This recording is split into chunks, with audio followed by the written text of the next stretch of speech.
Hi, this is Eric Beyer of Old Vine, Texas, a new winery tasting room featuring 100% Texas wines from wineries all over the state. We are located in Mansfield, Texas, inside of Ancora Event Center on Broad Street. We have weekly tastings, charcuterie board to enjoy, live music, and a new wine club. Go visit our website at oldvinetexas.com to sign up for our newsletter and learn more. Or you can find us on Facebook and Instagram at Old Vine, Texas. We'll see you soon.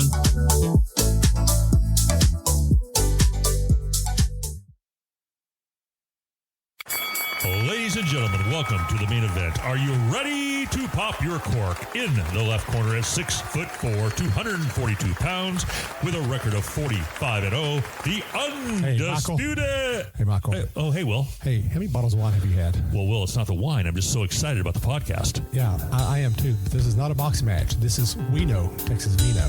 So. Welcome all you Texas wine lovers. I'm your host, Will, and with me today I have Robert. This is where you actually say hi, Robert. Or you change it every time. I'm like, I'm sorry.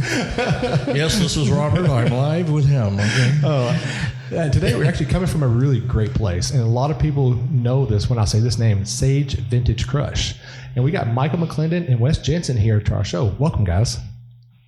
Thanks for having us, Will. Happy to be here. I was about to say, do I need to cue y'all up too? I was ready. We're both supposed to speak. I was like, is he going first? Am I going first? Here we go. How's your day in class? Well, my day in class. So before we really get started, I know we've got several bottles of wine that you've opened for us. So for right now, what we've already drank already, can you kind of describe what we've already drank? And then as the show progresses, we'll start talking about other ones. It's been so much already. So we started with a sparkling Riesling, which was amazing. Yeah, it's a High Plains variety we brought in and force carved it. So it was done so well, the cork blew off into my hand. Mm-hmm. And then we moved on to a lightly carbonated Blanc du Bois. I'm sitting here looking at it. I wanted to name the name. I was like, catch and release. I'm just like, it went blank. Since we walked through and did the tour before coming in here to the conference room to sit and talk, and we're talking about screw caps. So this is a wine that's finished under a Stelvin screw cap with a little bit of frizzante or light carbonation. Great summertime drinker. Mm-hmm. And then we went into a Marsanne that we're doing for the SFA Alumni Association here, and then just opened up several reds and a rosé that we'll experience throughout the. Yeah. And another, we have some pig pool over here. We'll get off into and another sparkling rosé. Oh yeah, Dolcetto rosé, Sangiovese, Cabernet Franc, some Malbec. So,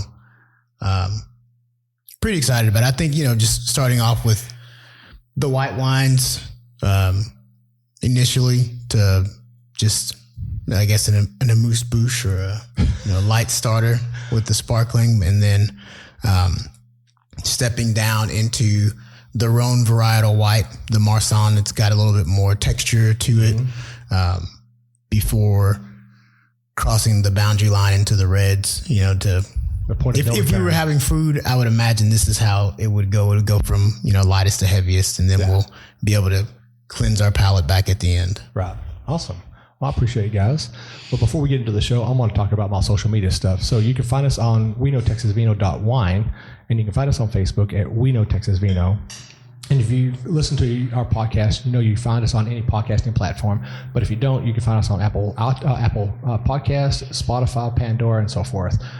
Give us a 5-star rating. Also, leave us some feedback. Tell us what you love about the show. If you've got a winery you want us to go and visit it, or just a topic that you want us to hit on for education, please let us know. We will always love to hear from our listeners. So, guys, y'all know this is episode 82, right? Wow. Yeah, it's been crazy. Are you having fun? We're just getting started, and yes, I am. I mean, we've only hit a very minute point of wineries and winemakers and stuff. And every episode, I learn something new every time. And my philosophy in life, if you're not learning, you're not living. That's good. I mean, good stuff. Plain and simple. So you're listening to We Know Texas Vino at Sage Crush Vintage. I want to again thank Michael and Wes for allowing us to come in here to open the door, to give us an amazing tour of their facilities. And you know, when I walked in there, I was just kind of like, you know, what's that schoolgirl type little feeling, you know? I was like, I kind of like had that, you know, what is the word I'm looking for? Giddy. Yes, yeah. That's the word I was looking for. I was giddy. Thanks, Mom. I was sitting here and seeing all the facilities and seeing the tanks and seeing your crush pad, and then seeing the process of, you know, filling the bottles and just bottling the line. I mean, it's just, I love seeing this, and I love seeing the future of winemaking coming up and pushing on to the next boundaries and stuff. So, man, thank y'all for letting us have us here. Now, I have to ask a question, okay? Because I know this was y'all's dream, okay? Go ahead. You don't have to sneak over to get it. Oh, he's going to sneak. So we're going to start with you, Wes. Mm-hmm. So winemaking, was that your first choice in life? No, of course not. What was it? Well, I went to SFA as an ag business major, and basically just kind of fell into that because I was big into ag in high school, FFA, and just said, well, I don't know what I want to do with my life, as most 17, 18-year-olds say, and so I'm going to go to college. And so I went to the ag route, and I was like, if I go something general enough, I got an ag major with a business minor, then I can find something to do somewhere. And right out of off of graduation, I started working for a company that did commercial farming all over the country. So it was actually based in Tyler, and we would grow perennial crops all over the country. So it was investment property that we were hired to farm, and so it was almonds and pistachios and wine grapes in California, apples and cherries and wine grapes in Washington, lemons in Yuma, Arizona, and the whole run of gambit of citrus in Florida. And it was all run out of Tyler, Texas. Wow. So we did, fertilizer recommendations, spray recommendations, just managed from afar. And we had on-site farm managers, and it was a fun job until it wasn't anymore. And I was like, okay, my wife worked there too. I was there for 13 years. And that company also started a winery, and we planted all of the grapes there. And so I got hands-on experience in growing grapes. And but it was time to move somewhere, so I moved back home, which is here in Nacogdoches, and not a whole lot of opportunity in a small town of 30,000 people. And so I got into selling insurance, but got into selling insurance to wineries because I knew the industry. Mm-hmm. And then this opportunity just kept being presented to us or me especially. And then I kept in touch with Michael because we worked together. Right. Yeah, there was always that water cooler talk. Man, if we were running things, we could do this, and if we could do that. And so it was like, I pretty much talked him into it. Hey, you want to give this a go? And I was like, I've already got one customer ready to roll. We went down and met them, talked to them briefly, and they were excited because at the time, there was only one other custom crush in the state. Mm-hmm. And they were lukewarm on helping it. They grew too fast. Mm-hmm. And so it was hard to meet the business. And so it was easy to jump in and help some people out. And plus we're looking at it, you think Nacogdoches, it's the middle of nowhere. Right. But we're living closer to more population. We're only 2 hours from Dallas. We're 2.5, 3 hours from Fort Worth. Mm-hmm. We're 2 hours from Houston. Austin is 4 hours. But those are all the major populations in the state. And so someone can open a tasting room, have us make their wine. They can drive here and taste it and get back in a day, without having to fly out to the high plains if they're living in the other side of Houston. So. Right. Interesting. So that's how basically we stumbled into this. So, Michael, I know this wasn't your first choice because I read about your bio. The end. That's all you've read about. The end. The story is over. We know it all. No, I mean, but no, it was not. I was considering going into medicine. Was finishing undergrad. Got my degree in biology with a chem minor, and from UT Tyler, and went to do some intern work at the winery there, and I was not familiar with wine. Did not grow up drinking wine. Parents didn't drink wine. It was foreign, and I've said it plenty of times, like the closest experience with wine for me was, Carlo Rossi out of a jug on a Sunday every now and then. And it wasn't even wine, it was sangria, so. Well, at least it wasn't Thunderbird or Strawberry Hill. I mean, I could tell you a story about some Thunderbird that would, that would make you sad. It makes me sad when I think about it, but that's a different podcast for a different time. I was a younger man, okay? Let's leave it at that. That'll be under the rest of the story. Whew, ... Just leave it there. But no, I was just, I really enjoyed the industry.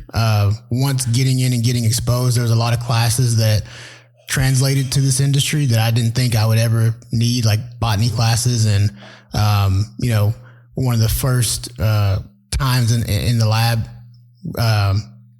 they were taking plant samples and checking turgor pressure to see how irrigation was going in the vineyard, right? And I'm like, I know these words. These words, I know this. I know what this means. I know what's happening. So a lot of great application on that side of it.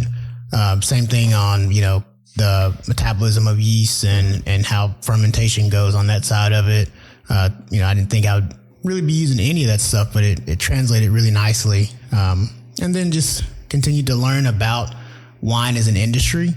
Lots of history, lots of, pedigree and understanding culture as well, which I think is fascinating and something it's maybe easily overlooked whenever you think about wine. So those things really drew me in and kept me there. So then there was an opportunity to, stay in the industry. Had a chance to go to New Zealand and work a little bit, visit California, South America. And then, like Wes said, we kept in communication and we're at that point where it's, you can kind of see and feel that many wineries could use additional infrastructure, whether it be help with bottling, with winemaking, any of that stuff. So we thought, what if we did consulting and, just because like we're saying that Texas is so large, it would be difficult to hit as many quality wineries in a day or in a, regular time period if we went to, the wineries. And so Wes said, what if we do a custom crush? And so we looked into that and it just made sense. Right. And kind of haven't looked back yet. And it started off, mostly thinking regionally, here in East Texas. But since getting going, we've had clients from all over the state, a couple of out-of-state clients, and are working to just continue to be a great resource for, I guess, the southeast or southwest portion of the U.S. I know it sounds so like, oh my gosh, you're not that big, because we aren't that big. But I don't know. Those tanks out there are pretty large. But it's not uncommon to get phone calls from people across the state line here in Louisiana, and work with people in Georgia or Illinois or wherever. So that's always kind of been our philosophy too, is that we want to make sure that we bring a big picture view or knowledge base to just the everyday winery here in East Texas, right. Because we believe in Texas wine, believe in the industry, and want to support it the best way that we can. So bringing as much large industry information and hopefully being able to condense it down and give it to our clients, make it available right. to the people that we work with and people that we don't work with, just to the industry, make right. it available. Well, you actually brought a good topic there that I didn't even think about. So how many people outside of Texas ask y'all to make wine for them? Like how many states? You rephrase that. And do you actually give them Texas fruit when you make their wine? Yeah, 3 states, and it's all been Texas fruit. We haven't ever gotten any fruit from out of the state. So, I'm just going to say, take that, all those states that, get Texas wines. Georgia's one of them, so, Well, Georgia can't make any good wine, so, I've had a lot of people come in from Georgia like, all we get is this muscadine sweet wine, and I don't like it. So that is amazing. But the one big question I have here Because I mean, obviously, you just didn't walk in the door and start making wine and knew what you were doing. So, what was your smallest batch that you made? Was it just like a small, like home batch in a carboy, or did you actually have like a big tank and made a batch and trial and error and see what happened? What did you do? No, I mean, like I say, we worked at another winery, and started mostly just in the lab side of it first, right? So we saw the lab here. So having an intricate understanding of how that works, and then getting comfortable or familiarized with this is how the process works, and this is why this happens, and this is okay. You get exposed, and then from here, what we did here, we started with 500-gallon tanks. Wow. Yep. And that's the thing is like, and I'm sure if you look into this or as you're getting into this, like the wine industry has these strange quantum leaps as far as like, oh yeah, I can do a couple of carboys or 15 gallons at a time. But then when you're ready to take the next step up, it's like, yeah, you have to go to 265 gallons at a time. Yep. Like, oh wait, there's not a 50-gallon option here. There's not a, where's the intermediate steps? So I mean, I'm getting to that point now because I've got 3 6-gallon carboys and 2 3-gallon carboys. Right now I've got wine in it. And I just bought 2 100-liter tanks, and I want more 100-liter tanks because that alleviates having multiple carboys now. Mm-hmm. So I'm already at that point now that I'm sitting there trying to figure out, okay, so how can I get myself on the streets on Friday night to get more money? I mean, don't take it from me, but I hear people like to sell pictures of their feet right now. So you do whatever you need to do, Will. That ain't got nothing to do with me. You grown. Awesome. And your mama right over there. So just don't log on, Mom. Don't log on. He has to do what he has to do. Do what he's got to do. Oh my gosh. I think it's great that you're providing a service for wineries that can't or have the resources to bottle their product. And so they can reach out to you guys, and obviously you have quality. You can see the quality in your tour and your equipment and everything that you have. So you build a reputation, and somebody gets to another winery and says, man, I've got this great, I need to have it bottled. Who do you recommend? Oh, boom. And then they contact you guys directly. And it's just, when you provide a service like that to the Texas wine industry, it makes it stronger because you get their product out there that maybe they don't have a tasting room or they can't even bottle their own product enough to get it out. Yeah. And I noticed that some of your labels that you had, you've actually done specific bottles for family members, either for weddings or even passing away in memories of. Wow. That's another interesting service that's better than a card or something like that, especially at a wedding when you can come away with, Mary and Joe's bottle. Boop. And whether you open it or not, it's always there. But at their anniversary time, they can open those bottles of wine saying, and it comes from y'all. They'll always see that name on there. Yeah. And I'll say this. I'll add this in there, though. Yes, we do provide those services. But our goal isn't to be a front-facing brand or well-known. Like those are labels and things that they're important to that person, to, like you say, to that person who's they're trying to launch. I'm trying to get my brand out there, or this is for my daughter's wedding, or this is for my loved one, or whatever it is, right? Like those are their sentimental moments and things that are really important. And we've talked about that before, is like, it's weird when you sit down and really kind of think about it, that these are somebody's hopes and dreams, right? They've been sitting around the water cooler for a while, and they've been kicking the idea and like, man, what if we like the flamingo, and we like this, and we like that. What if we opened up a winery? I mean, you think we could? I don't know, man, maybe we can. Let's try it out. And so they start somewhere, right? And they come to you for support. And so we are trying to be essentially just that, just a support piece. Like it is nice and it's cool and it's great that we have people that will come and interview or talk to us and things like that. And yes, we have to show ourselves approved as far as like being, knowledgeable and good stewards of this portion of the industry that we're in. But at the end of the day, we are a tool as well, you know, and that's a unique place to be. And I think it takes a certain amount of temperance, I guess, and understanding that this is not the Wes and Mike show. Now, it may be in here, and whenever we're here, now Wes can tell you, like inside the doors, like, it's a Mike show. Like there's this big character and inflated head and stuff like that, and he has to pop it and bring me down to the ground. But should we get a big neon sign that says the Mike show on it?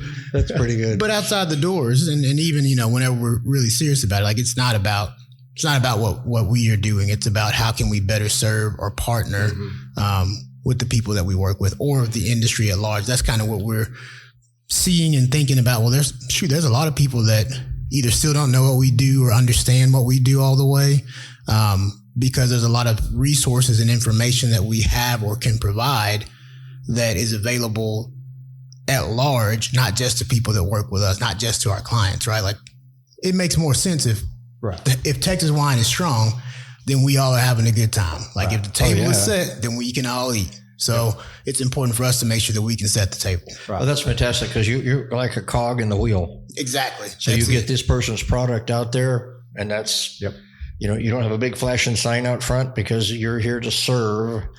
Not like you said, signs out front. Big head. Well, that may be a bad thing. I'm glad y'all found us today. Yeah. Well, you know, almost didn't do that because, you know, first time coming out here, we get turned off on what was that main highway there before we turned off the back road, because Google put us on a back road. Yeah. You know, and that main freeway right there, I'm sitting there, everybody's passing me like I'm standing still. So I was like, you know what, I'm going to speed up here. And just as I hit 80, it's like, oh crap, we got to turn right here. So how many people do y'all have just drive by and don't know what y'all are and pull in? It's like, what are y'all? Yeah. Y'all used to be a lot. It's toned down some, but we just had one like 2 months ago, just walk in the door like, what do you guys do here? Really? Yeah. And what do y'all? I mean, y'all telling me to make wine here? Or? Yeah. I mean, we make wine. We're custom crush. We're not open to the public. We make wine for other people, and thanks for dropping in. Good to meet you. Because it's usually somebody that lives down the road, or they drive by here, or they see something that they think they know. Are you a brewery? Or my wife and I were having this. We got a bet. Are you a brewery or are you a winery? So, you know, and that guy walked in. We just built our first construction, and we're like literally setting a tank up. It's in the air, and we're looking over our shoulder trying to talk to this guy. Like, look, man, thanks for coming by. You need the we're working. Well, so I actually had a question. I just totally went blank. Yes. Well, back to what Michael was talking about earlier, and the conversation is like, we look at the wine industry as basically 3 separate businesses, and it's all in one. So first off would be the farming. So and Texas has done this really well in that most of the grapes in the state, something 70-80% of the grapes that are grown in the state are all up in the high plains, grown by farmers. They know farming, and they might not know farming grapes, but they can learn pretty quick because they understand the principles of farming. And then you have the manufacturing, which is what we do. So the making of the wine is a long, drawn-out process, and you get one shot a year. Mm-hmm. And if it messes up, then you get to start over next year. Right. You're out for the season. And it takes several years to actually learn, you know, that it's almost inevitable. The first time someone makes wine, it was perfect. I love this wine. It was great. And so then they do it again, and then everything blows up on them. Right. But they think they can do it. Well, I'm going to go bigger next time. Thanks for crushing my dreams already. That's okay. You know who to call. And then the third business is the retail sales, because each one of these pockets of a business, of a singular business, it has different skills, mm-hmm. different temperaments, and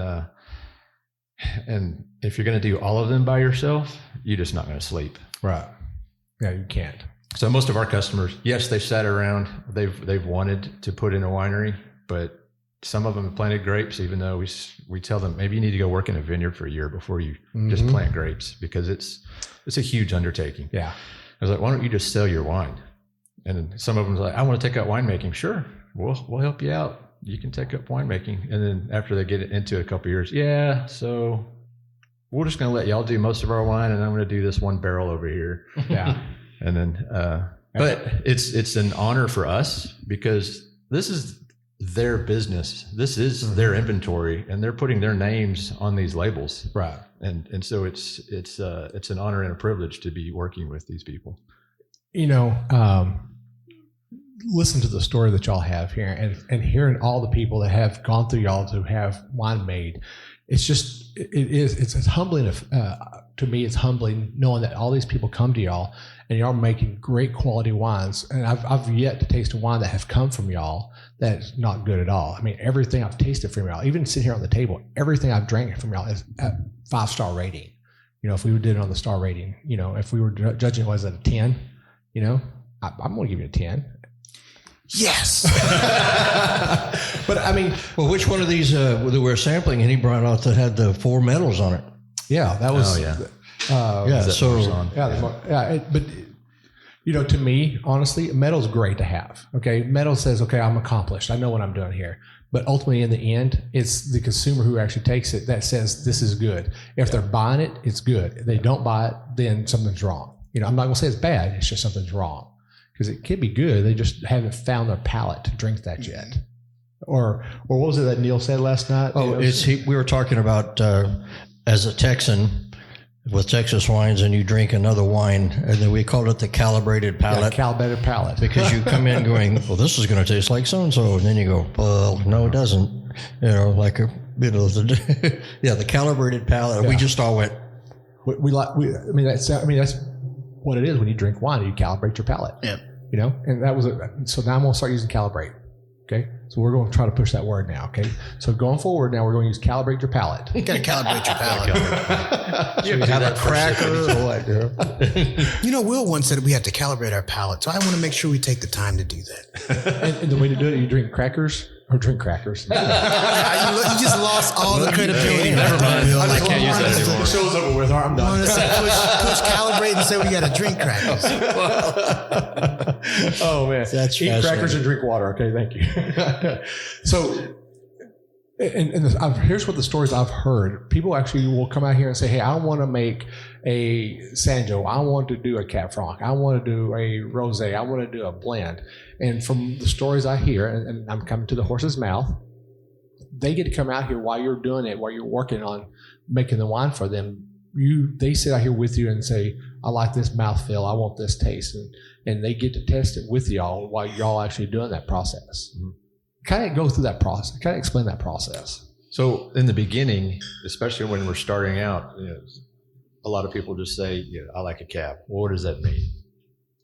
And so we have them come here, we tour their facility, we get to know them a little bit, and then we start tasting wines. And so maybe they don't necessarily like actual cab, but maybe it's a Malbec, or maybe it's a lighter, maybe it's Sangiovese, or a lighter wine, or a heavier wine, a Petit Syrah, or something along those lines. And we try to find and fit something that fits their palate, and especially something that we can get, because Texas doesn't grow everything.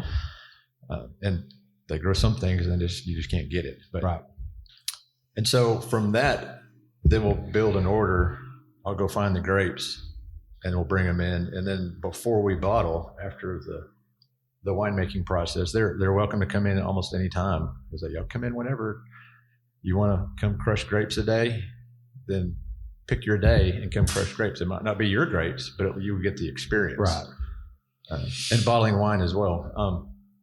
But before we bottle their wine, we'll have them come in and taste it. It's like, here's where this is. Here's where it's probably going to land, and this is what we're going to do. And we get their approval before we put it in a bottle. Nice. Yeah, I think that's a big part of what's different for us is that we always say we're not like a wine mall. Sometimes you go to places or facilities that can source bulk or source a product that they can just get it readily available. It's pros and cons to this. Sometimes if you're not familiar with the industry, that can be a deterrent that you're like, I'm ready to start now. I'm ready, and say, well, there's a process. You come in, we'll taste some things that we've made. Mm-hmm. This is our house style.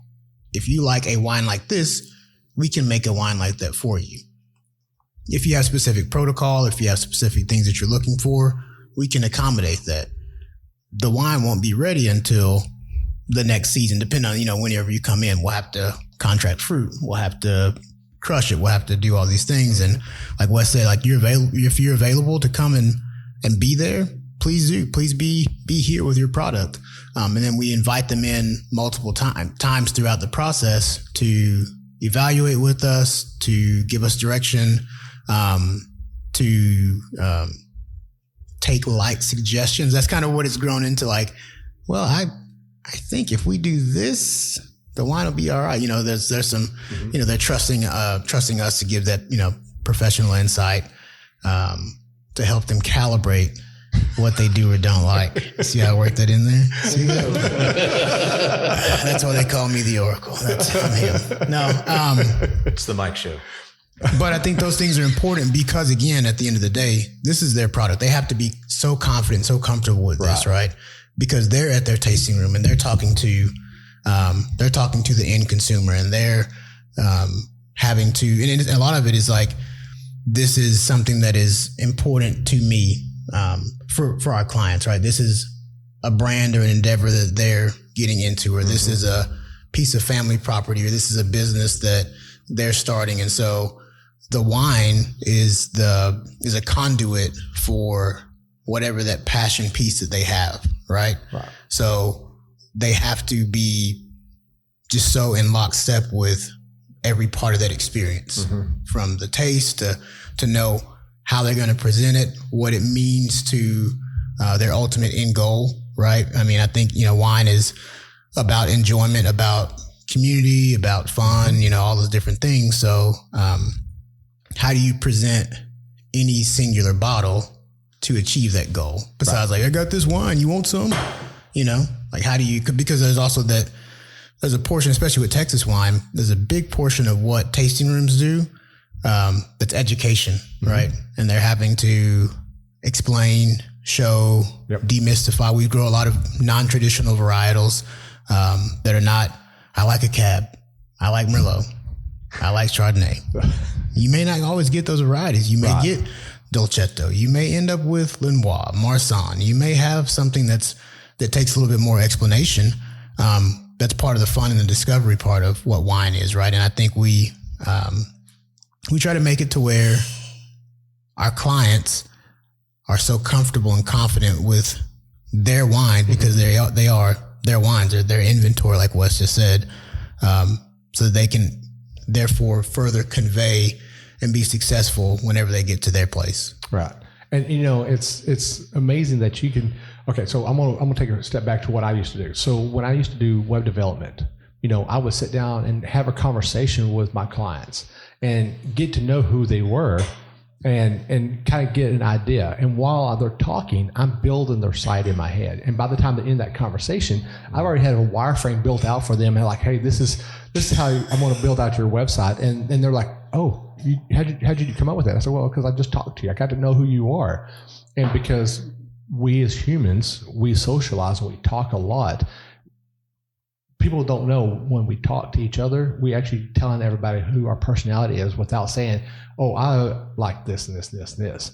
And I love that you're actually doing that. You actually bring them in here and you're talking to them and you get to know their personality, and they're like, oh, I like a Cab. And then you're like, no, you don't. You like this over here instead. And sure enough, they turn around and like it. And that's probably one of my favorite things about working in a tasting room, because I have people that come in like, oh, I like a Merlot or I like a Cab. And I'm like, are you sure? And they're like, and they look at me like I just slapped them in the face.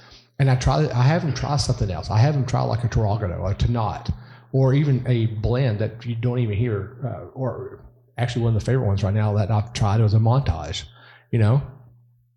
They tried and they're like, oh, I like this. And I'm like, always going to a winery, always try something different, because you don't know what you're going to like.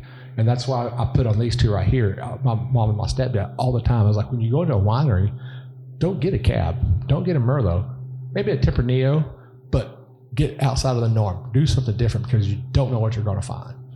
Absolutely. And it's so important, like, to just take that time to do the investigative work. What do you like? How do you like to drink? Or what's your end goal? Like, we try to ask those probing questions, not because we have any bearing on what they're going to do, but we want them to be successful. And and they may not even, when I say they don't know, I don't mean that in a negative way. They may not be familiar with the options available to them, right?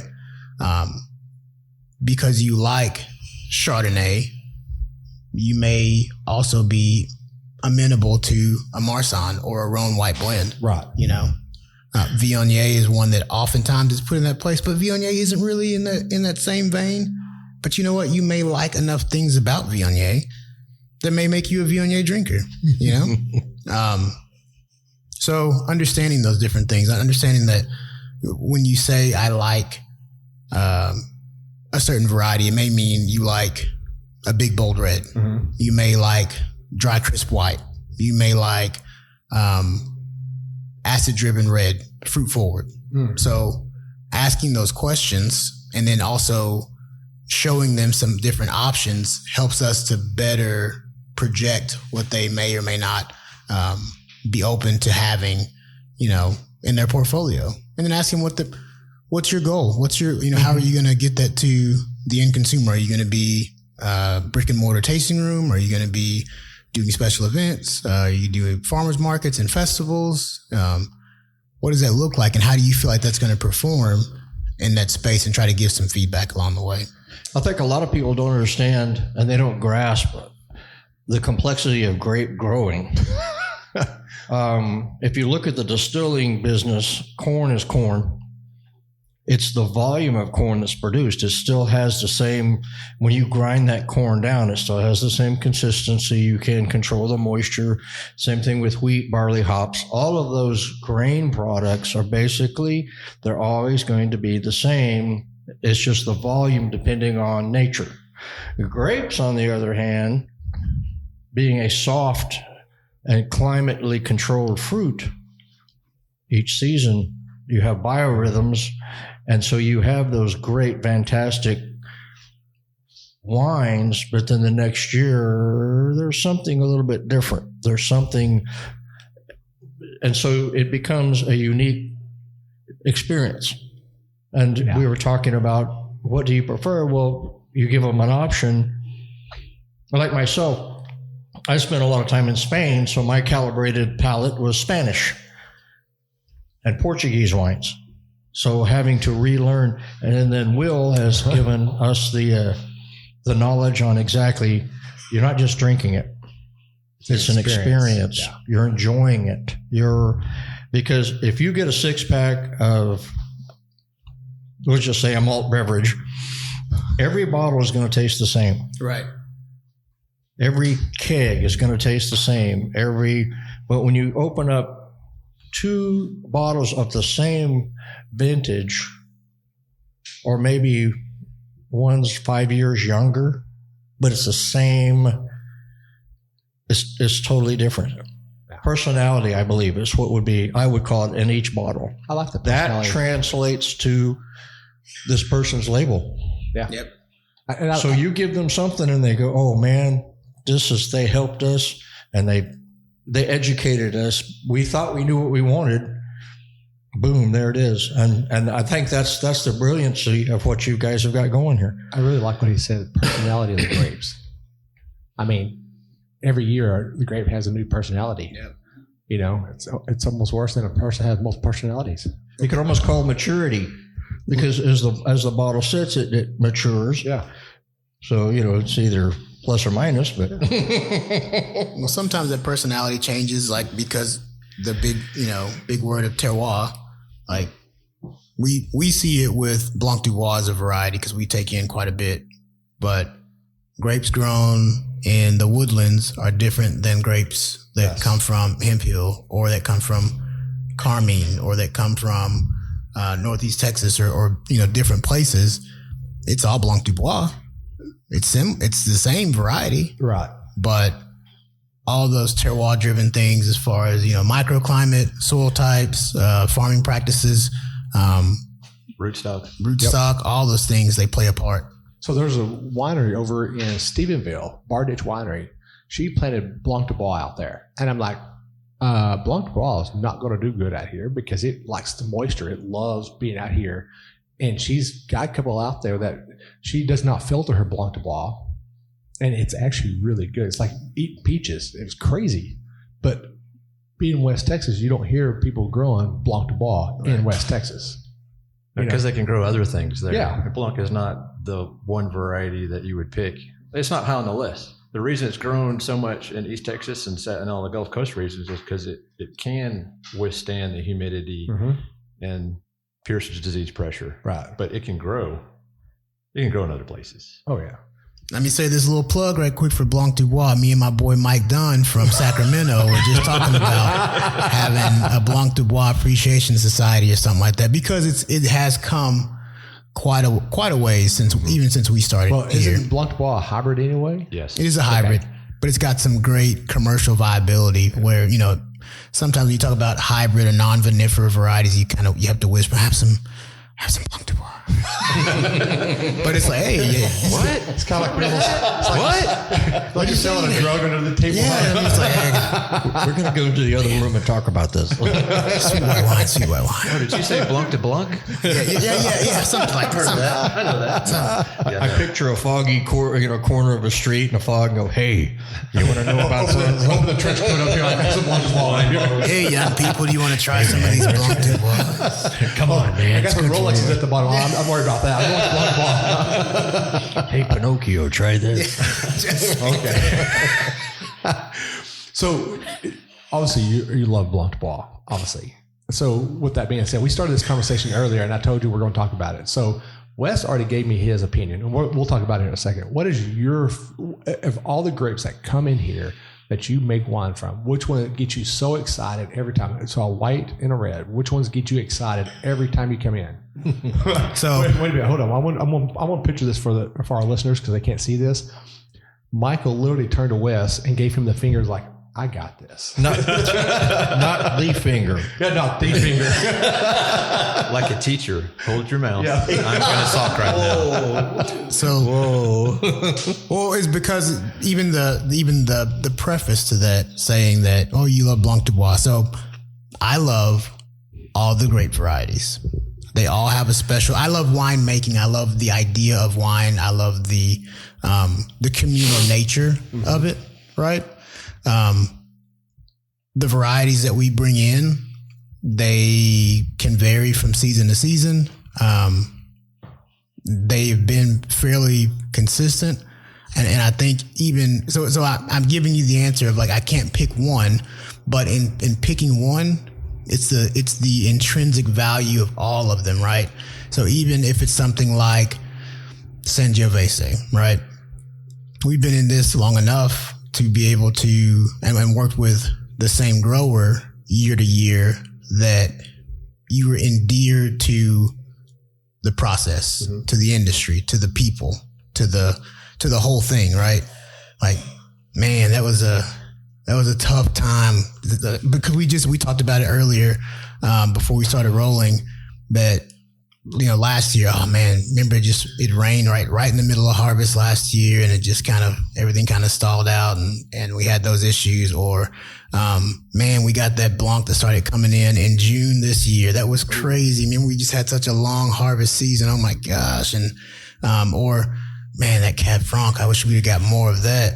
Like they all have a story that lingers with you and that kind of sticks around with you. And that part of it is exciting. Now it's a delayed gratification, because in the mix, whenever it's harvest time and you're like, God, I hate this place. I hate everything about it. Sometimes I hate Wes, but I don't tell him that into his face. Sometimes I'm like, gosh. Oh, I know. Do I need to bleep that part out right there? Cut that. Just edit that part out. Just edit that part out. Is that what the boxing gloves were for back? Oh, never mind. Listen, we bare knuckle around. I'm just kidding. But at the same time, at the end of the day, it is such a it's a fulfilling thing, and we've been trying to do more of it in the last couple of months, like being grateful and really like taking the time to be in the moment. Like, hey, we put out some good wine. Hey, this was really good. Hey, Wes shared an Italian variety with us, or with me, because he already had it, Friday. Yeah. Friday, you had that Montepulciano, and just like tasting it against some stuff that we have. And it's like, man, you know what? We're in the mix. And those moments, like the payoff, the gratification, the thing that you're excited about is like, I'm excited to get to those points of like, you're going to look at something. Cause in the moment, like you said on the way in, like this probably is as good as this drinking for this Malbec or whatever, right? Like it's in the moment, all we could think about is like, man, this was a struggle, or this, now, you think of the trials that you're going through, the suffering parts of it. Right. But on the other side, you look at these pieces, and because they're all the grape varieties by themselves are, they're a piece, but all together, like it's a great story. Right. Like these tell a great story. This tells the story of what we're doing, who we're doing it for, what struggles the vineyard was having that year, or one point that we can always go back and talk about is, snowpocalypse, or the heavy rains, or in the last couple of years, all the heat, and we can go back and talk about those different things. And that's just a very fulfilling or satisfying thing for me. For asking a very simple question, you turned it very complex, but you made it into a very understandable answer. And I like that, because I commend you, because you could also just said, which one's my favorite kid too? You said that before. Yeah. But I mean, you have a good point there. I like all wines, but you get wine from winery A, and it's not that great. And then you go to winery B, and it's great there, but you go to winery C, it's even better there. And so you got to kind of figure out which one you like the best. Now, I know Wes gave me a really straight answer earlier. What was the two that you said you liked the best? Yeah, I said for white Riesling, and then for a red, a Petit Syrah. So why do you get excited when those two come in? Because I mean, Michael over here gives me a triad on why he loves the grapes that he's got in, which is a great example. But you actually nailed down two specific varietals. Yeah, and I have an amendment to that too, because every year something comes in that is just, you don't realize it's going to be exciting until it gets here. True that. And then it's just like, oh wow, this is nice. Check this out. This smells so aromatic when we're crushing it, or when we're pressing, or this or that. And it's just, oh, this is exciting. I can't wait to get this to the next point. And so every year kind of has its superstar. Mm-hmm. But the perennials for me have been Riesling and Petit Syrah. And I picked those pretty much for two reasons. Before we started this, was not a wine connoisseur. I had some wines. Of course, we worked at a winery. It was getting into wine and drinking some. But it wasn't really into Riesling. And you start talking to people about Riesling as a variety, and they can kind of go crazy about it, because it can be done in so many different ways. And then you're thinking, okay, we're growing Riesling in Texas. It's a cold climate grape. Why does that any good? But it can give you the same flavor profile and probably sometimes bigger profile fruit. You can still get some of that, aged petrol that sounds horrible when you say it, but it's when you taste it in the wine, it's like, wow, this is really good. And you can do it dry, you can do it sweet. We've done sparkling, and it's very versatile. Right. Blanc de Bois is the same. Blanc de Bois can be extremely versatile. You want a light, dry, crisp white. You want it thick, heavy, sweet wine. You want it sparkling. It's done very well in all the categories. But I have grown to like Riesling myself, and the wines that we produced have been, sometimes haven't been like the superstars of that season, like I referenced before, but by the time you get it in the bottle, it's been in the bottle for a year, it's like, man, this is really good. Petit Syrah, you're looking for something big, bold that Texas can grow, and it's thick, and it's got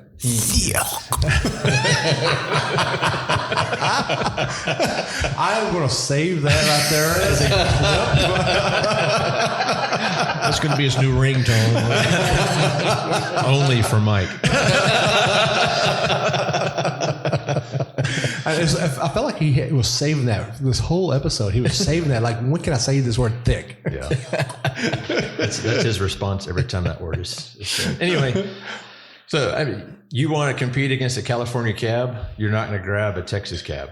You're going to grab a Texas Petit Syrah. You're going to grab a Texas Tannat, or maybe an Aliano cab. And then you're going to go plop that down on the table, And if you blind taste it, and okay, which one is the better wine? Not necessarily the better cab, although we've made some excellent cabs. Those can roll with some of the big Napa big boys. You know, one thing that these two have not tried yet. One of these days, I'll find an Alianico for them to try. But man, Alianico, if you find it and they made it right, it's absolutely gorgeous.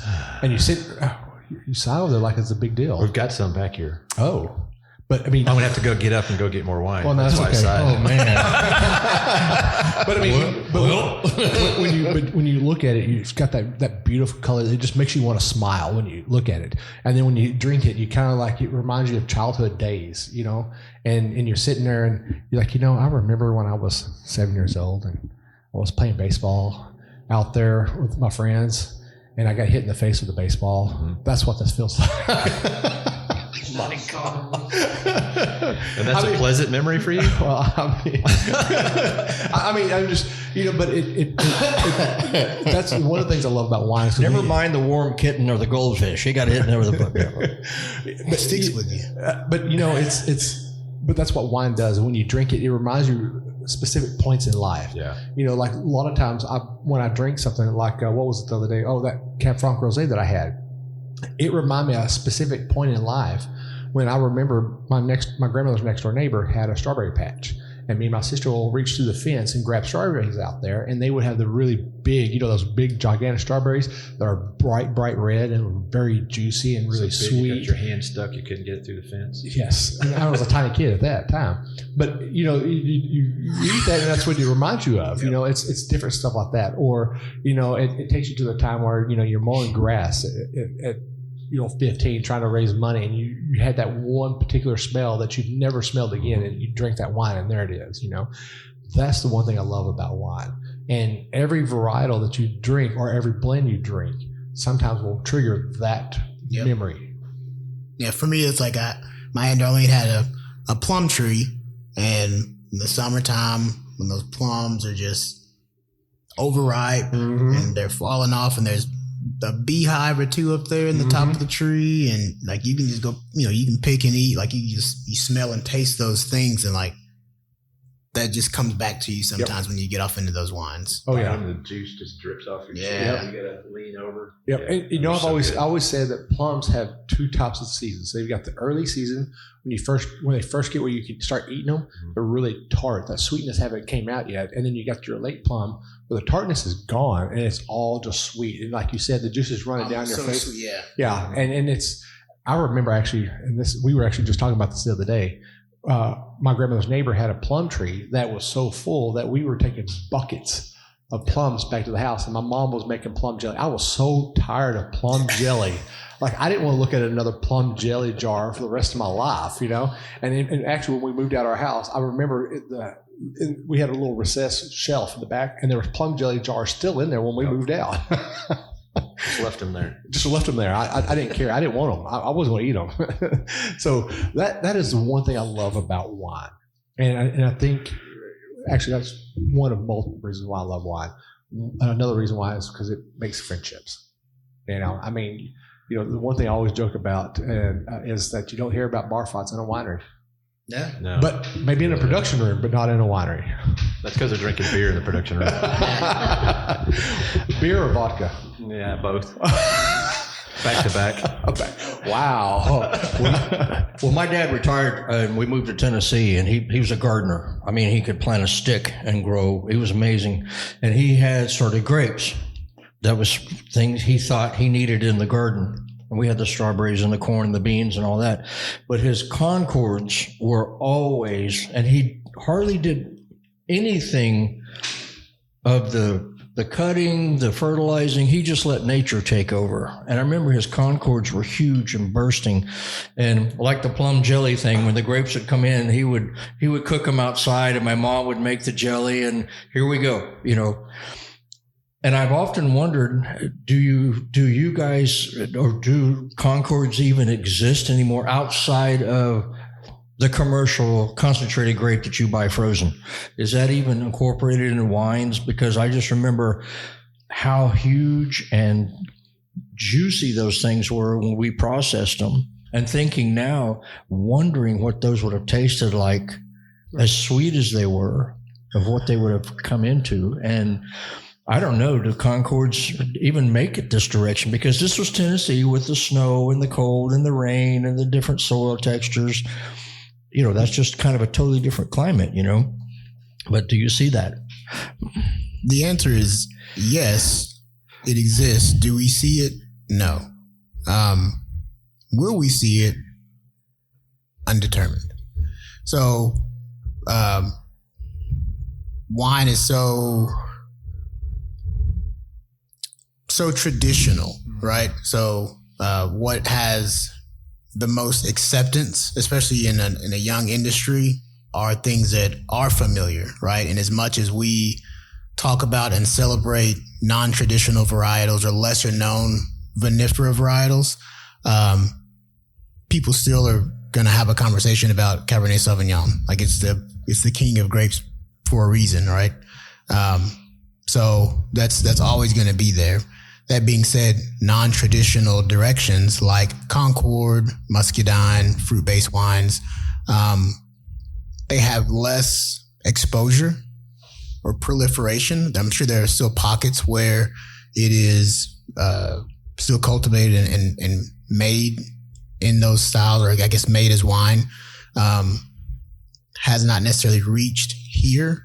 And I think that's mostly because we're working to establish we're establishing our industry on the traditional lines with as much non-traditional flair as possible. So yes, traditional vinifera varieties, but not the main varieties that you're accustomed to, right? Also, in conjunction with that, you see that now there's a lot more acceptance from sommeliers or the wine industry at large to vinifera and non-vinifera blends, to just non-traditional varieties, period. Of course, you hear people always talking about natural wine and things that would be, again, whispered in the dark corners. They're getting their time in the light. So there could be more conversation around some Concord grapes. You know, we get asked a lot about if we can do Muscadine because that does grow in southeastern United States pretty well. We don't have the equipment necessarily to produce that, and just don't have the familiarity with it, right? So like, I don't know what it could, would, or should taste like, or what are the targets. So over time, with some training, with some exposure, you know, maybe something like that. But for right now, that's, you know, we have our hands and pockets and everything else full. We're just trying to manage the things that we bring in right now. I think Wes, you said how many varieties are, like over 80 that are grown in the state right now. This ends part 1 of Sage Vintage Crush. Michael and Wes have something amazing going on here, and you don't want to miss part 2 of their show. Here at We Know Texas Vino, we strive to bring you all the best content and information about Texas wine, Texas agriculture with wine education. We are now coming up on our 2-year anniversary and cannot believe it's already been 2 years. We are working on a big event to celebrate this, so keep your eyes open for it. Also, November the 23rd is the Gainesville's first annual Wine and Country Festival from noon till 7:30 p.m. Then right after that is the Light Combs Tribute Band. We will be giving out 2 sets of tickets for this event. To win a set of this tickets, all you have to do is listen to our show, give us a 5-star rating, post it on our social media page, and then the first 2 to do it will win the tickets to the show. Good luck and cheers.